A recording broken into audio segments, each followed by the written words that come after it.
Video này được tài trợ bởi Hydra Games, cửa hàng chuyên bán mô hình Warhammer chính hãng tại Việt Nam.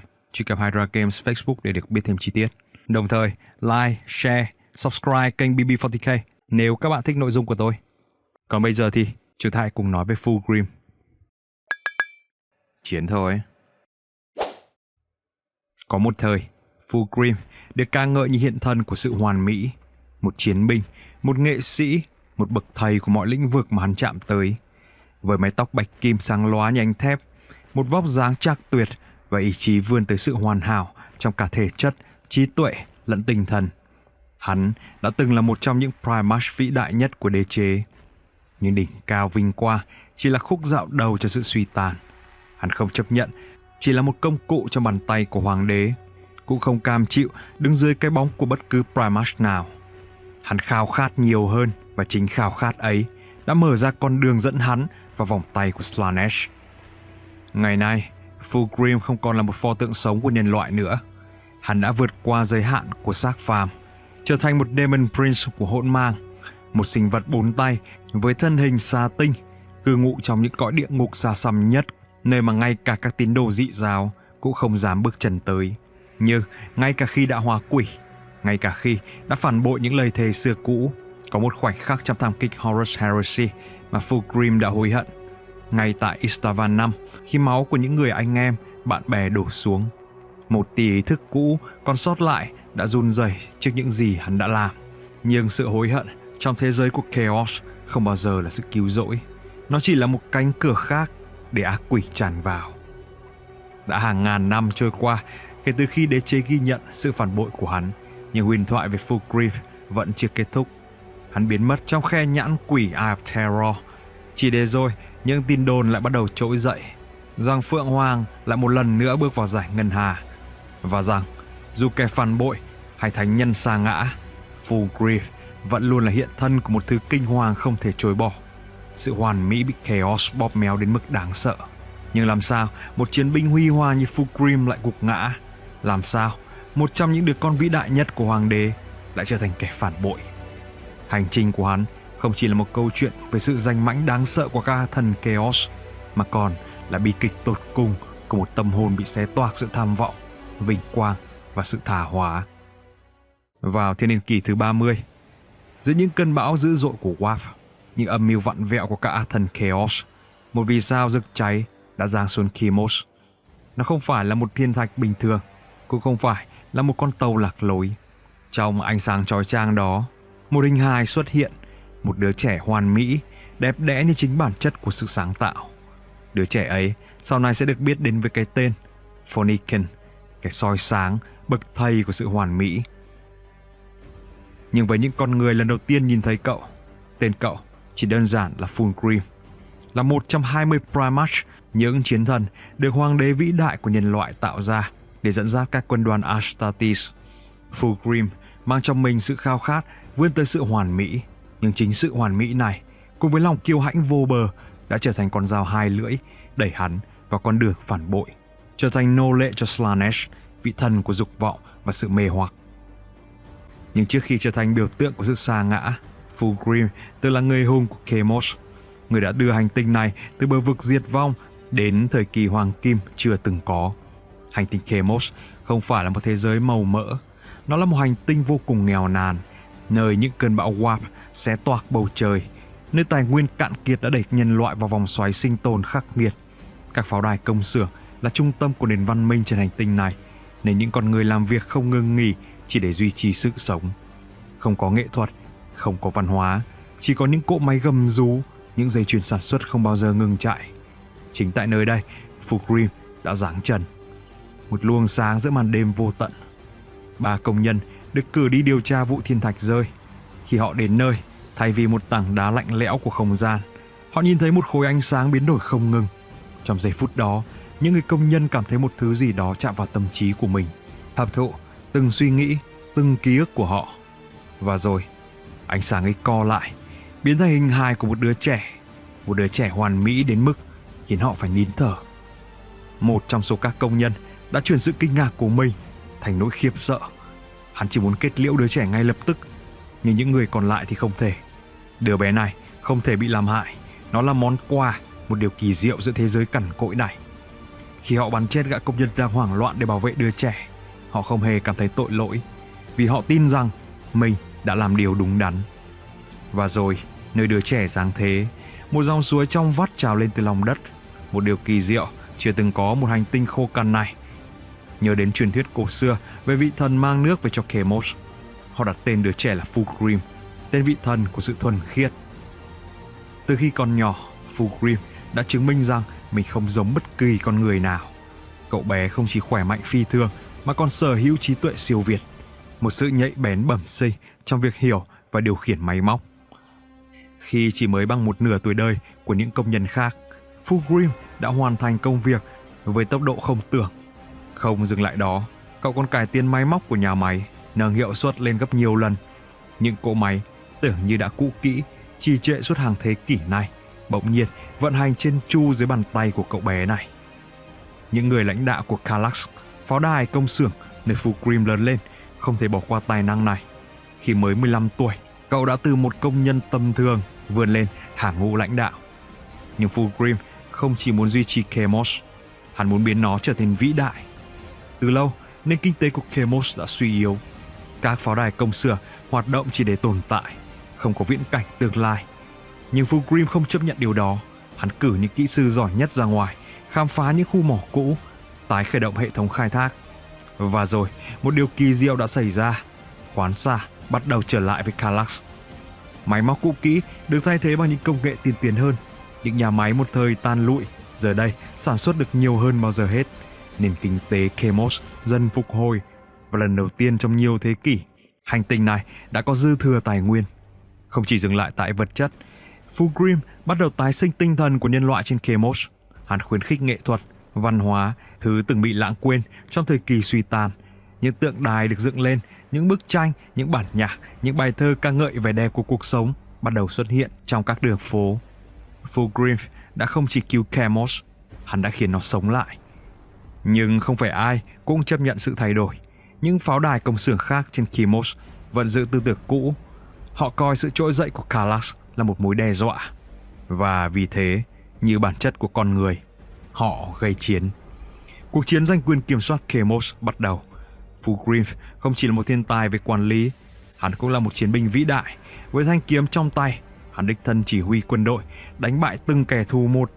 Những kẻ thách thức hắn, từ các lãnh chúa công xưởng, các đạo quân nổi loạn cho đến những kiếm sĩ huyền thoại, tất cả đều phải khuất phục dưới lưỡi kiếm của Phụng Hoàng. Không những vậy, hắn còn là một nhà hùng biện đại tài, một người tình tài ba. Những cuộc hôn nhân chính trị dễ dàng được thiết lập, củng cố hoàn toàn những vùng đất mà đế chế nhỏ của Fulgrim vừa tạo lập. 50 năm sau khi Phụng Hoàng giáng xuống Kemos, Fulgrim đã trở thành người thống trị duy nhất của hành tinh này. Hành tinh từng cằn cỗi và tuyệt vọng, giờ đây giàu có và mạnh mẽ. Những pháo đài từng đắm chìm trong bóng tối, giờ đây rực rỡ ánh sáng. Tuy nhiên, nó nhanh chóng trở nên nhàm chán với Fulgrim. Thế giới của Kemos quá nhỏ bé so với tham vọng của Phụng Hoàng. Hắn biết rằng số phận của mình không thể gò bó tại hành tinh này. Hắn thuộc về một điều gì đó vĩ đại hơn rất nhiều. Và rồi, định mệnh lại một lần nữa thay đổi cuộc đời Fulgrim. Vào năm 9830, bầu trời Kemos rực sáng một lần nữa.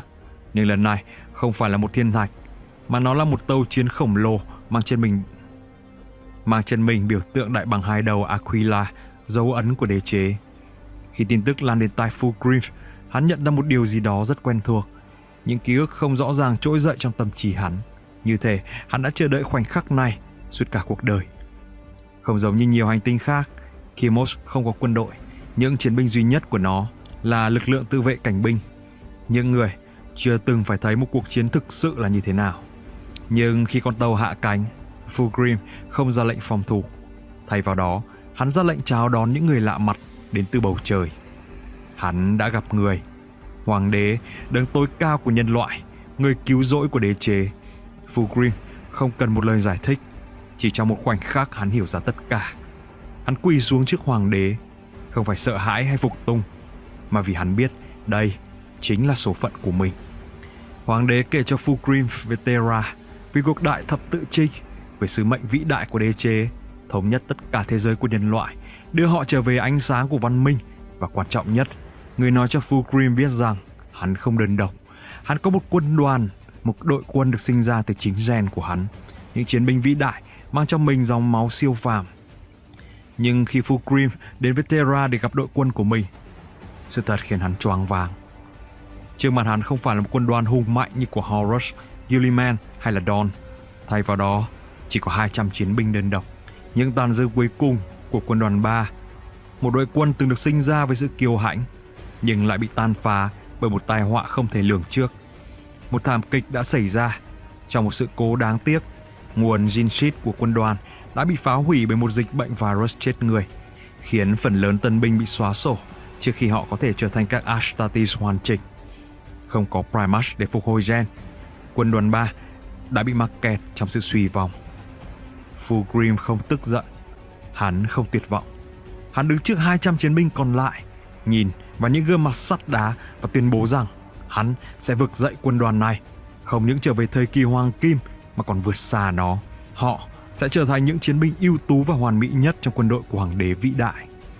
Lời nói của hắn vang vọng khắp đại sảnh của căn cứ quân sự trên Terra. Hắn đã không thấy những tàn dư yếu ớt, hắn đã thấy nền tảng để xây dựng một quân đoàn vĩ đại nhất từ trước đến giờ. Cảm phục trước tuyên ngôn hùng tráng của con trai mình, hoàng đế đã ban tặng quốc huy của đế chế, biểu tượng Aquila đại bàng hai đầu đầy vinh quang duy nhất dành cho quân đoàn của Fulgrim. Từ giây phút đó, quân đoàn Space Marine số 3 không còn là một quân đoàn đang trên đà lụi bại. Họ được hoàng đế ban treo cái tên Emperor Chiron, những đứa con kiêu hãnh nhất của đế chế. Nếu các quân đoàn khác chỉ xem hoàng đế là một vị lãnh đạo tối cao, thì Fulgrim xem người là hiện thân của lý tưởng mà hắn theo đuổi. Hắn không chỉ muốn phục vụ đế chế, hắn muốn trở thành hình mẫu hoàn hảo nhất, muốn biến quân đoàn của mình thành những chiến binh ưu tú nhất trong lịch sử nhân loại. Từ đó, Emperor Chiron trở thành quân đoàn chỉ tuyển chọn những chiến binh ưu tú nhất, huấn luyện họ theo những tiêu chuẩn khắc nghiệt nhất. Nếu một Astartes của quân đoàn khác được coi là hoàn hảo, thì một Astartes của Emperor Chiron phải là một bậc thầy chiến trận, một nghệ sĩ trên chiến trường, một hiện thân và là cái đẹp của chiến tranh. Họ không chỉ là những kẻ giết chóc, họ là những tác phẩm nghệ thuật sống, là đỉnh cao của chiến tranh được khắc tạo một cách tinh xảo. Fulgrim đã không chỉ tạo ra một quân đoàn, hắn đã tạo ra một triết lý chiến đấu, một lý tưởng, một tôn giáo về sự hoàn mỹ. Và với niềm tin đó, hắn đã dấn thân vào cuộc đại thập tự chinh, sẵn sàng chứng minh với toàn bộ thiên hà rằng Emperor Chiron chính là đỉnh cao của nhân loại. Dù khát khao lao vào chiến trường ngay lập tức, nhưng số phận đã không cho hắn một đội quân đủ mạnh để tự chiến đấu ngay từ đầu. Emperor Chiron, dù mang trong mình dòng máu ưu tú nhất của hoàng đế, lại quá ít ỏi để đứng ngang hàng với những quân đoàn vĩ đại khác. Quân đoàn 3 phải chiến đấu dưới quyền Horus và quân đoàn Luna Wolves. Lần đầu tiên Fulgrim gặp Horus, vị bá chủ tương lai của quân đội đế chế. Hai thiên tài chiến trận đã nhận ra nhau ngay lập tức. Giữa họ không có sự ghen tị hay là nghi kỵ, chỉ có sự kính trọng của những chiến binh sinh ra để thống lĩnh. Họ cùng lao vào đợt chinh phạt vĩ đại tại vùng viễn đông của thiên hà, nơi từng hệ sao bị khuất phục dưới những trận oanh kích của Luna Wolves và những lưỡi kiếm rực lửa của Emperor Chiron. Họ sát cánh trong những chiến dịch khốc liệt, tắm mình trong máu của kẻ thù, ghi dấu tên tuổi của họ vào những trang huyền thoại của Imperium. Và trong hàng chục năm sau đó, Fulgrim đã dần xây dựng tên tuổi của mình trên khắp đế chế, không chỉ với dân chúng mà còn với các Primus anh em của mình khi hỗ trợ họ trong nhiều cuộc chiến tàn khốc. Tại thời điểm này, Phụ Hoàng tử cũng trở thành người bạn tâm giao thân thiết nhất với mình là cự xà Ferrus Manus, Primus của quân đoàn bàn tay sắt Ironhand, và cùng ông rèn lên thanh kiếm Fireblade, bảo kiếm mà Fulgrim trân quý. Nhưng Fulgrim không có ý định mãi mãi chỉ đi sau những quân đoàn khác. Fulgrim không phải là cái bóng của bất kỳ ai, hay đúng hơn, ông ta không muốn mình là cái bóng của ai. Không phải của Horus, không phải của hoàng đế, không phải của bất kỳ kẻ nào. Fulgrim biết chỉ có kẻ mạnh mới được quyền tự do. Ông cần một đội quân xứng đáng với danh hiệu của mình, và ông đã tạo ra nó. Từ Chemos và Terra, những tân binh mang trong mình giấc mơ về sự hoàn mỹ được lựa chọn, huấn luyện và rèn luyện thành những chiến binh vĩ đại nhất của Imperium. Và rồi, khi Emperor Chiron đạt đến con số đủ lớn, Fulgrim được giao cho những chiến dịch riêng của mình. Lúc này, ông không còn là một chiến tướng chỉ đi theo chân Horus. Ông trở thành một huyền thoại với hàng trăm hành tinh do quân đoàn 3 thu hồi về cho đế chế. Mọi quân đoàn có cách chinh phạt theo cách riêng của họ. War Eater gieo rắc bạo lực điên cuồng, Iron Warriors nghiền nát kẻ thù bằng chiến thuật bao vây tàn khốc, nhưng Emperor Chiron dưới sự lãnh đạo của Fulgrim đưa chiến tranh lên tầm nghệ thuật. Khi đối mặt với Byzas, một thế giới kiên cường từ chối khuất phục, các quân đoàn khác sẽ lựa chọn đổ toàn bộ lực lượng bao vây và nghiền nát từng căn cứ phòng thủ, thì Fulgrim chỉ chọn 7 chiến binh. 7. Họ không tiến hành chiến tranh theo lối cũ. Họ xé toạc phòng tuyến của kẻ địch như một cơn bão tử thần, đột nhập vào trái tim của pháo đài và hạ sát toàn bộ lãnh đạo và cả ngàn tinh binh thân tín của chúng chỉ trong vòng một đêm. Khi bình minh ló dạng, thông tin kinh hoàng về pháo đài thủ đô, niềm tự hào của hành tinh đã hoàn toàn thất thủ, thì Byzas đã thuộc về Imperium mà không tốn thêm một viên đạn nào. Nhưng Fulgrim suýt bỏ mạng trong chiến dịch này. Tuy nhiên điều đó dường như không khiến cho Fulgrim bận tâm. Thứ hắn thực sự khao khát là sự hoàn hảo, một trận chiến không chỉ giành chiến thắng mà còn phải xứng đáng được ghi vào sử sách. Nó như một trò chơi duy nhất mà Fulgrim cảm thấy thú vị. Emperor Chiron không chỉ là những chiến binh, họ là những nghệ sĩ của chiến tranh. Họ không đơn thuần chinh phục, họ khắc tên mình vào sử sách bằng từng lưỡi kiếm, từng tiếng súng, từng chiến công vĩ đại. Và Fulgrim với vẻ đẹp của một vị thần và tâm trí của một kẻ mộng mơ sẽ biến mỗi trận chiến của mình thành một kiệt tác bất hủ. Tuy nhiên, những cảm xúc tưởng như chính đáng và vô hại này lại trở thành nền móng cho sự sụp đổ, suy đồi trong nhân cách của Phụ Hoàng tử. Và khi nền móng đó đã có, những viên gạch đầu tiên bắt đầu được á thần của sự cực lạc Slaanesh đặt xuống. Viên gạch đó mang tên chiến dịch Leyran. Leyran trên danh nghĩa chỉ là một cuộc chinh phạt Xenos như bao chiến dịch khác trong Đại Thập Tự Chinh. Nhưng thực tế, nó là chiếc bẫy đầu tiên mà Chaos giăng ra cho Fulgrim. Khi hạm đội viễn chinh thứ 28 đến hành tinh nước Leyran, họ phát hiện một nền văn minh hoàn mỹ. Chúng không phải là dòng ngoại lai Xenos như họ nghĩ. Chúng là con người, ít nhất thì từng là thế. Nhưng giờ đây, những sinh vật lai giữa người và rắn đã tái tạo chính mình bằng công nghệ di truyền để đạt đến sự hoàn mỹ tuyệt đối. Nhưng Emperor Chiron không biết rằng Lair đã bị Chaos chiếm giữ từ lâu. Chúng là tín đồ trung thành của Slaanesh. Và ở trung tâm nền văn minh này, lơ lửng trên đại dương là một ngôi đền khổng lồ, nơi một thực thể quỷ dữ cư ngụ trong một thanh gươm màu bạc. Fulgrim tin rằng sự hoàn mỹ của con người sẽ nghiền nát sự hoàn mỹ của dị chủng. Nhưng Lair không chiến đấu vì sự sống, chúng chiến đấu vì khoái cảm. Chúng không sợ chết mà hân hoan đón nhận nó. Chúng tìm kiếm niềm vui, và Fulgrim dần bắt đầu giống chúng.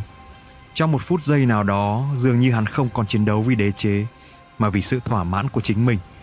Không còn cảm giác về nghĩa vụ, Fulgrim chém giết kẻ thù như thể đang khiêu vũ vui vẻ giữa những người bạn. Và cuối cùng, Fulgrim tiến vào ngôi đền trung tâm, nơi hắn tìm thấy một thanh kiếm bằng bạc cắm trên bệ đá đen tuyền. Nó gọi tên hắn. Không chút do dự, Fulgrim rút thanh kiếm ra, và những lời thì thầm ca ngợi bắt đầu vang lên trong tâm trí hắn, thúc đẩy lòng kiêu hãnh và lòng khao khát về sự hoàn mỹ đến mức không thể cưỡng lại. Nó khiến cho Fulgrim hoài nghi về sự tồn tại của mình. Ông đã quá hoàn hảo so với một phàm nhân, vậy thì tại sao không thể hoàn hảo hơn khi trở thành một vị thần? Fulgrim buông bỏ thanh kiếm Fireblade tình nghĩa anh em để thay thế bằng những khoái cảm mà thanh gươm sư Leyran mang lại. Fulgrim dần trở nên kiêu ngạo và tự mãn, không còn bận tâm đến sự cân bằng giữa tận hưởng và kỷ luật mà hắn từng đề cao.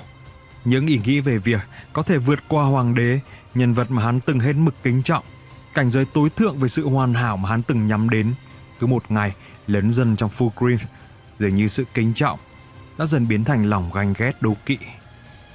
Một thời gian sau đó, ngay trước khi cuộc đại phản loạn Horus Heresy nổ ra, Fulgrim đã được tiếp cận bởi Eldrad Ertran, vị tiên tri vĩ đại của dị tộc Eldar, với lời cảnh báo rằng Horus đã bị Chaos thao túng và chuẩn bị làm phản lại hoàng đế. Tất nhiên, với quan điểm của đế chế với những ngoại tộc Xenos, hắn xem lời tiên tri của Eldrad là sự lừa dối báng bổ của tộc Eldar. Hắn thịnh nộ bùng nổ, và với sự hỗ trợ của lực lượng thân binh Phoenix Guard, Fulgrim tàn sát cả một đạo quân Eldar, khiến cho Eldrad suýt nữa thì mất mạng. Tuy nhiên, dưới sự ảnh hưởng của thanh gươm ma mị, Fulgrim cũng vẫn bị lay chuyển bởi thông tin về Horus. Fulgrim tiến đến Horus, mong muốn nghe chính miệng anh trai của mình nói về lời buộc tội mà Eldrad đã nêu ra. Nhưng Horus không chối bỏ. Hắn đưa ra một lý tưởng mà Fulgrim không thể cưỡng lại. Hoàng đế không phải là một đấng hoàn mỹ như ông ta từng tin tưởng. Nhân loại cần một lãnh đạo xứng đáng hơn, và Horus sẽ tạo ra một Imperium mới, vĩ đại hơn, hoàn hảo hơn. Một phần trong Fulgrim biết rằng đây là sai trái, nhưng cũng chính phần đó bị đè bẹp bởi niềm kiêu hãnh và một con đại ác quỷ trong thanh gươm đang dần thao túng hắn. Và thế là Fulgrim bước vào hàng ngũ phản bội, dẫn Emperor Chiron về phe Horus.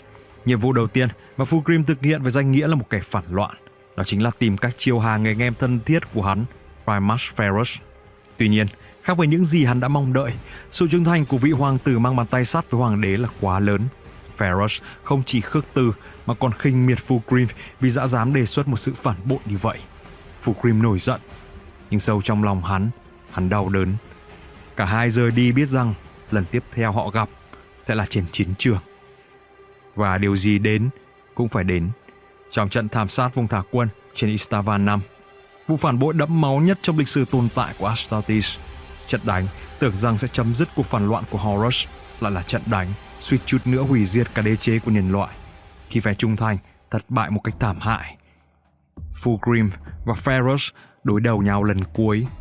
Phụng Hoàng, như một cử chỉ cuối cùng của tình huynh đệ, đã sử dụng thanh Fireblade, bảo vật tình bạn giữa hai người, thứ từ lâu hắn đã gạt bỏ, để quyết định trận đánh sinh tử giữa những người anh em chí cốt. Nhưng khi Ferrus đập vỡ thanh gươm này trong trận chiến thì dường như một liên hệ cuối cùng này cũng chấm dứt.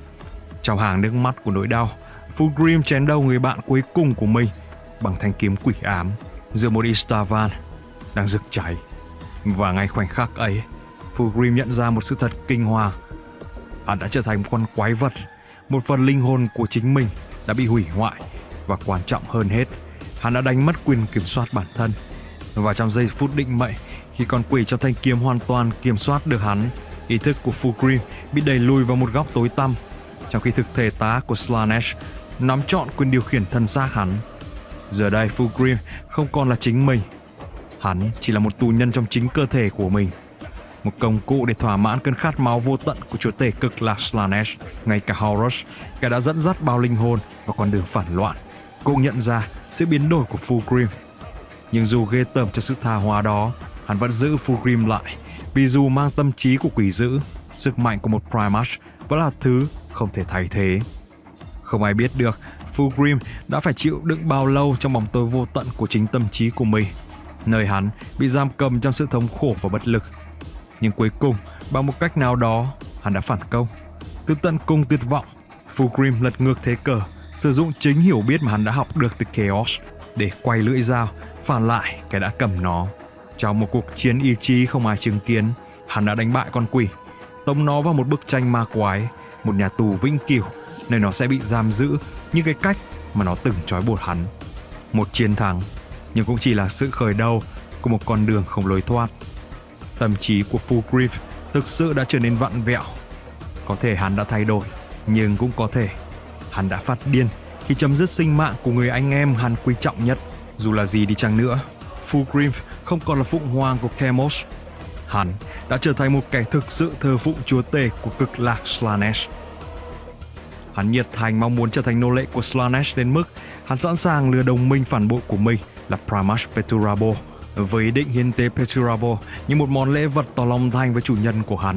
Bằng một sự may mắn ngẫu nhiên, chúa tể của các Iron Warrior đã thoát khỏi được cạm bẫy này, thậm chí phản công, vung cây búa chiến cùng mình để kết liễu Fulgrim.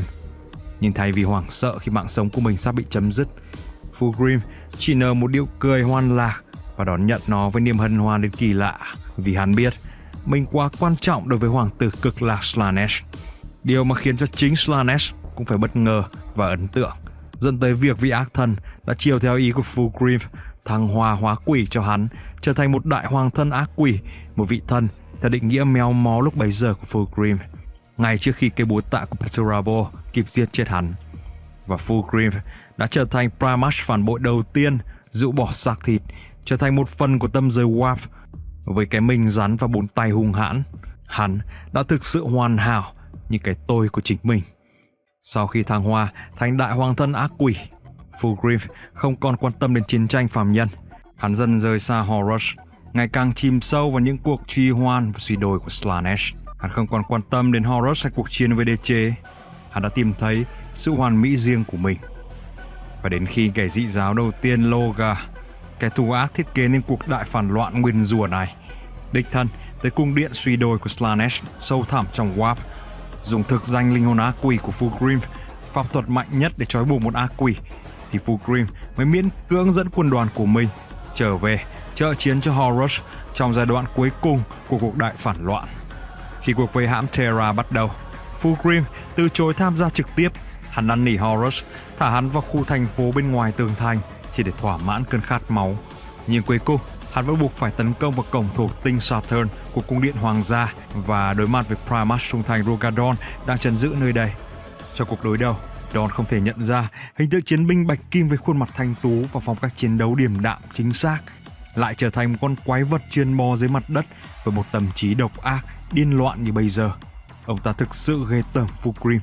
Dù chiến đấu ngang cơ với Fulgrim, thậm chí gây ra những vết thương chí mạng cho hắn, nhưng dường như tất cả chỉ là một trò đùa với Phụng Hoàng Sa Ngã khi sở hữu một cơ thể bất tử như vậy. Và điều đó cũng hoàn toàn đúng với đội quân mà hắn dẫn dắt. Chú không quan tâm đến mục tiêu quân sự quan trọng, mà chỉ tập trung vào các cuộc cướp phá, bắt cóc, cắt xẻ, tra tấn tàn bạo nhằm vào dân thường trên Terra. Một nỗi kinh hoàng khủng khiếp đối với dân chúng, nhưng mỉa mai thay, nó lại đóng góp không nhỏ trong việc giúp quân đội đế chế ở khu vực Đông Nam có thể giữ vững được trận địa. Với việc không lấy làm gì thích thú với một cuộc chiến trên Terra như vậy, thì không lấy gì làm lạ khi tin Horus bị chúa đế đánh bại được lan truyền, thì Fulgrim và đồng bọn chính là những kẻ đầu tiên rời khỏi trận địa, và cũng là những kẻ cướp phá và bắt bớ được nhiều nô lệ nhất từ thủ đô của đế chế. Sau trận chiến, Fulgrim rút lui về một thế giới bí ẩn do chính Slaanesh ban tặng trong khe nhãn quỷ Eye of Terror, một nơi tràn ngập sự khoái lạc, sự thống trị và hình phạt, nơi không có một kẻ nào từng sống sót trở về. Hắn biến nơi đó thành một thiên đường sa đọa, nơi hắn chìm đắm vào những thác loạn của bản thân, không còn quan tâm đến cuộc chiến ngoài vũ trụ nữa. Tuy nhiên, điều này không có nghĩa là Fulgrim hoàn toàn biến mất. Hắn vẫn thỉnh thoảng xuất hiện theo lệnh của chủ nhân mình, hoặc để nhắc nhở đế chế về sự hoàn mỹ tối thượng của hắn. Trong đó, dấu ấn có thể nói là khó phai nhất của đế chế đối với Phụng Hoàng Sa Ngã sau thời kỳ Horus Heresy chính là khi hắn tấn công, hạ sát niềm hy vọng duy nhất của đế chế, vị đại thống chế nhiếp chính vương, hoàng tử Primus Roboute Guliman, Primus cuối cùng của đế chế vào thời điểm đó, khiến ông hôn mê trong suốt gần 10.000 năm tiếp theo, chấm dứt sự dẫn dắt của hoàng tộc, trực tiếp đẩy đế chế vào con đường suy thoái. Trong một sự kiện kỳ lạ xảy vào thời điểm gần hiện tại, Fabius Bye, gã bác sĩ quái dị của Chaos, đã tạo ra một bản sao hoàn hảo của Fulgrim. Không giống những người nhân bản trước đó, Fulgrim phiên bản này hoàn toàn thuần khiết, không có dấu vết thao túng của dị giáo. Bản sao này nhớ tất cả những gì đã xảy ra, hối hận sâu sắc với những hành động của mình. Hắn thề sẽ chuộc lỗi, muốn tìm cách cứu vãn danh dự của mình. Tuy nhiên, trước khi hắn có thể làm được bất cứ điều gì, Chazin the Infinite, một Necron Overlord, đã bắt giữ hắn để đưa vào bộ sưu tập vĩnh cửu của mình như một phần trong thỏa thuận với Bye. Tương lai của bản sao này sẽ ra sao? Dường như không ai có thể đưa ra được câu trả lời chính xác. Và sau khi đại thảm họa Psychiatric Maledictum chia nửa thiên hà xảy ra, thực tại và tâm giới đang bị hòa lẫn, sân chơi của các tạo vật của Chaos đang được rộng mở. Còn kẻ mà Fulgrim căm ghét, suýt nữa có thể kết liễu, là Roboute Guliman thì đã trở lại, cố gắng dẫn dắt tàn dư của đế chế vĩ đại mà hắn đang chơi đùa. Thì dường như mọi việc đang trở nên thú vị hơn, đủ để hấp dẫn chiến vương của Slaanesh trở lại với chiến trường. Và trong những thời khắc đen tối nhất của nhân loại, kẻ từng là chiến binh lộng lẫy và hoàn mỹ nhất đã trở lại, và những nỗi kinh hoàng mà hắn sẽ mang tới chắc chắn sẽ còn khủng khiếp hơn nữa. Và hắn đã thực sự trở lại với quân đoàn Emperor Chiron của mình trong cuốn Codex về chúng trên hệ thống game tabletop của Game Workshop, dự kiến sẽ phát hành vào tháng 3 năm nay, cùng với đơn vị quân đặc trưng của chúng là các Noise Marine.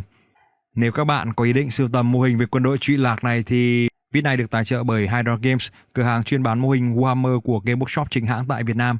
Nếu bạn muốn sở hữu những mô hình về Warhammer, bạn có thể truy cập vào Hydra Games trên Facebook để được tư vấn kỹ hơn. Đừng quên nhập code BB40K để được giảm ngay 10% cho mỗi đơn hàng. Thêm nữa, nếu các bạn đang ở Hà Nội mà có nhu cầu tìm hiểu về chơi hoặc sơn phết mô hình Warhammer, hãy thử đăng ký tham gia các buổi tuyển chọn thành viên của câu lạc bộ D6, một câu lạc bộ hoạt động offline tại khu vực Đống Đa, Hà Nội, chuyên về các hobby, đặc biệt là những người có sở thích chơi tabletop và sưu tập mô hình, để cùng tôi giúp phát triển cộng đồng Warhammer nói riêng và các game khác nói chung. và tìm những người bạn mới cùng chung sở thích. Để biết thêm chi tiết, hãy theo dõi Facebook của câu lạc bộ D6.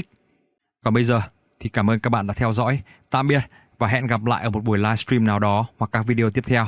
Like, share và subscribe để tôi có thể ra thêm các video mới sớm nhất.